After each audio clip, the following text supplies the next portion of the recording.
Shavua Tov, the mystery of the missing trumpets. Not that somebody stole somebody's trumpets, but there's a mitzvah involving trumpets which seems to have gone missing. What is this mitzvah, the trumpets? The Torah tells us there are 3 instances when trumpets of copper, I suppose, are to be sounded. One is in the wilderness, as the Israelites travel through the wilderness, they are encamped, and then it is time for them to get up and go, to move along, to start marching. And so the trumpets are sounded in order to get the various tribes to start their march. You could call that a marching band, as it were. They get their marching orders from the trumpet.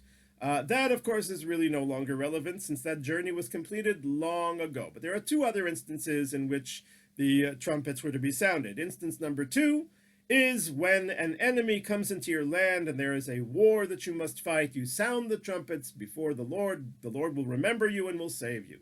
And the 3rd instance is Uvayom Simchatchem, on your days of rejoicing, Moadechem, on your festivals, Rashei Chodshechem, on your new moons, you will sound the trumpet and be remembered before the Lord. So we have 3 instances. The first, as we mentioned, is not relevant anymore.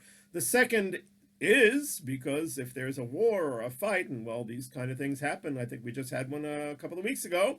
So you sound the trumpet there to be saved by the Lord. And the 3rd one is not at present relevant, which is in the temple on the days of rejoicing, the festivals, the new moons, you sound the trumpet there.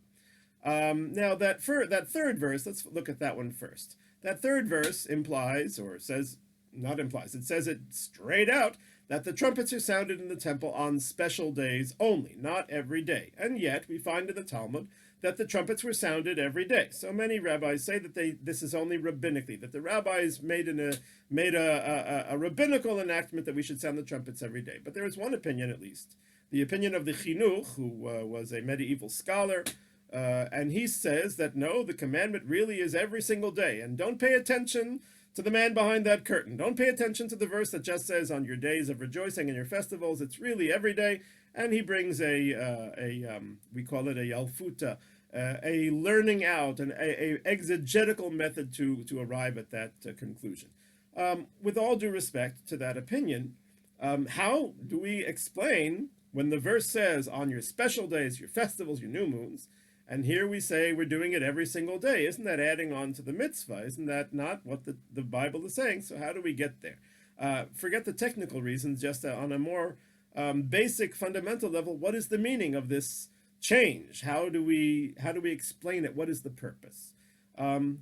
So before we get to that, let's ask the bigger question, which we started with, is where did this commandment go to? The commandment is missing in action. Because, okay, we don't have the temple, but wars we have, why don't we fulfill it today? And indeed, it's implied in some works like the Rambam that this mitzvah should be enforced today, and yet the later rabbis point out that we've never heard it and never seen it. So where did it go? Why don't we do it? Why didn't we do it 2 weeks ago? Or did we? I don't know. I didn't hear it. Well, there is one main explanation, and that is a technical one, that the commandment of the trumpets in the time of a war and the commandment of the trumpets at a day of rejoicing are really 2 sides of the same coin. The biblical commentator Ibn Ezra says that really they are the same thing. We blow the trumpets before we are saved, and then we blow them in celebration after we are saved. So the first verse that says, if the enemy comes into your land and you have a war, you sound the trumpets, you'll be remembered before the Lord. So that's the blowing before the problem has been solved, before we've been saved from our enemies, and before we've been victorious in the war. And then the next verse, on your days of rejoicing, your festivals, your new moons, those days of rejoicing are days of rejoicing when we have been saved. And so therefore it's blowing after. So it's two sides of the same coin. And if so, many of the rabbis will explain that the sounding of the trumpets is really connected to the sacrificial order, which requires the temple in Jerusalem to be built in order to fulfill. Therefore, since we don't have the temple today, we don't have the sacrificial order, and by extension, there are no longer any trumpets to be sounded because they are dependent upon the sacrifices and the days of rejoicing in the temple. Okay, that works. As a matter of fact, based on that, the great Rabbi Rav Yashiv, who passed away about 9 years ago, gave a very unique explanation as to why we wouldn't do this today, even as a commemoration. because the trumpet in the temple, if it was part of the sacrificial order, so the trumpet has the status of what we would call a temple vessel, klei migdash, a utensil, a vessel used in the temple service. With those vessels, there is a very strict rule. They may not be used for mundane purposes. They have to only be used in the context of the sacrificial order in the temple. So the trumpet itself would be a severe temptation, because if we'd only use it on days of trouble, or if there's a drought or a famine or a war or something of that order, and then the person has the trumpet in their house and they want to practice their Tchaikovsky, it's not so innocent. This would be considered stealing from the holy temple. It's a sin called me'ilah in Hebrew, and therefore we don't have it at all, so as not to bring this temptation. Interesting. But that's okay. That's a nice technical explanation why we don't do it nowadays. But let's take a look at the meaning of this particular commandment. The Sefer HaChinuch explains that the trumpets, and he's explaining why it's extended to be every day. The trumpets serve as a great focuser. They do two things. The first thing they do is they cause a person to have complete focus on what they are doing. And secondly, they drive out any distractions. And as the Kohanim, the priests in the temple, are working on the sacrificial order on behalf of the Jewish people, they have to have what we call kavanah, or intention. And therefore the shofar galvanizes that intention, that kavanah, by focusing them and by removing any distractions, any extraneous thoughts from their minds, so that they are completely focused on fulfilling the daily sacrifices. So therefore the trumpet has that purpose. It's similar to the shofar, and the trumpet and the shofar are related. But it's interesting that the trumpet is no longer practiced, it's lapsed, but the shofar remains a highlight of our Jewish calendar, especially, of course, on Rosh Hashanah. Why don't we keep the trumpets as well if we kept the shofar? The shofar was also sounded in times of trouble. The rabbis explain clearly that the trumpets and the shofars were sounded together when there was a war. Why do we not sound the trumpets anymore? The shofar we also don't generally use when there's a time of war or trouble, although you will see in Jerusalem at the Kotel, if there's a prayer gathering, there will be rabbis who will blow the shofar. But the shofar still exists and the trumpets completely do not. Why? Why so? I think that relates to the difference between the book of Leviticus and the book of Numbers. The book of Leviticus deals with the Jew as an individual and how he connects to the Jewish nation. The book of Numbers deals with the Jewish nation and how it connects to the whole world. So the trumpets are more of a national commandment. As we see, the first instance, which we say is no longer relevant today, but shows us this clearly, it was to galvanize, it was to get the tribes marching in the desert. So it was used for the Jewish nation, the nation of Israel, on its journey to the promised land. That's a national interest. And of course, when there's a war in the land, that's a national interest. And of course, the sacrificial order, the sacrifices mentioned there are all sacrifices of the whole community, of the whole nation, the days of your festivals and your new moons. So therefore, it's of a national order. We had a few weeks ago the chapter of Bahar. We talked about the commandment of the Jubilee year. The Jubilee year also no longer applies. Why? Because as it says there, and it says on the Liberty Bell, proclaim liberty throughout all the land unto all the inhabitants thereof.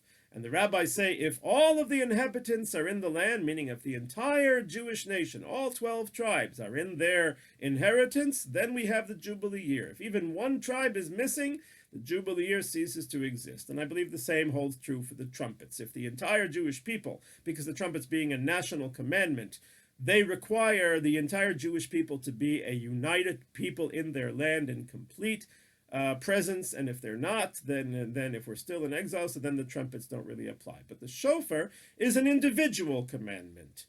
And its source is an individual story. We learn the shofar from the ram that was sacrificed in place of Isaac at the binding of Isaac. So that was a father, Abraham, and his son Isaac, who together performed that great act of self-sacrifice. And from there we get the ram's horn that we sound as the shofar. So that was a story of individuals, a father and son. And well, we as individuals are connecting to our Father in heaven. So therefore the shofar remains throughout history, because Jews as individuals and Jews who come together as part of the Jewish nation remain in existence. But the Jewish nation in its full glory as a national entity, as a unified nation, that still has to be accomplished. So therefore the trumpets will have to wait for that to happen. Very good. So we've explained another reason why we may not have this mitzvah today. However, I might suggest, and in a sense, in a poetic sense, I will say, because I don't know halachically if this works, we might still have it today, because we experienced the unpleasant feeling of hearing the siren that usually goes to announce, an incoming missile, God forbid. The source of the siren, the custom of the siren is an interesting one. The temple had a stone called Behaalotecha. They found the archaeological remains of this stone with the words on it, where the Kohen would go up, and at the end of the day on Friday, before the Sabbath came in, they would sound a series of blasts on the trumpet to announce to the people that the time has come to cease your labors and prepare for the Sabbath. That custom remains in religious neighborhoods, the whole country is Jewish, but especially in religious areas, that a siren is sounded at the candlelighting time on Friday evenings. So it could be that the siren, which has the same effect, it causes people to immediately focus on being protected from the danger of the missiles, and I suspect that it causes a lot of people to utter a prayer. So that may fulfill the requirement of the trumpet, at least on a poetic level. Nonetheless, why is it that this commandment came from being from on the special days, the holidays, the celebratory days, to being an everyday commandment? Well, this may relate to the commandment of prayer. The commandment of prayer is also a subject of dispute. Two great rabbis. One, the Rambam says we need to pray every day, because the verse says, to serve the Lord with all of your heart. And the rabbis interpret all of your heart being, what is the service of God that one does with one's heart? Has to be prayer. Prayer comes from the heart, and therefore we see that we have to serve God from our heart on a daily basis. So says the Rambam that the obligation to prayer is biblical on a daily basis. The Ramban, Rabbi Moshe ben Nachman, disagrees, and he brings a different verse. Batzar lecha, when you have trouble, and mutzaucha kol haraot ha'ela, all of these bad things come to pass, v'karata, you shall call out unto the Lord. So the Ramban says that the mitzvah of prayer is only at a time of trouble. So Rabbi Yosef Dov Soloveitchik resolves this seeming argument and says they really can agree that we need to pray biblically every day, because the Ramban is saying we pray when there's a time of trouble, but you know something? Every day is a time of trouble. We sometimes don't sense it, don't feel it, but who knows what's going on behind the curtains or closed doors. We have salvations that happen to us that we never even heard about, we never even know about.